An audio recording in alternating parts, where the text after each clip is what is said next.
இந்தியாவில், குறிப்பாக வட இந்தியாவில் எங்கு சென்றாலும் இஸ்லாமிய எதிர்ப்பாகவே காட்சியளித்து வருகிறது.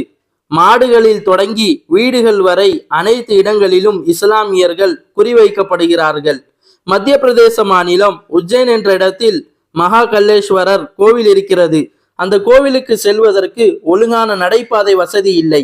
அதனால் இப்போது நடைபாதை திட்டத்தை வேகமாக விரிவுபடுத்துவதற்காக உஜ்ஜைன் மாவட்டம் நிர்வாகம் அங்குள்ள நிசாமுதீன் காலனியில் அதற்கான ஏற்பாடுகளை தீவிரமாக செய்து வருகிறது.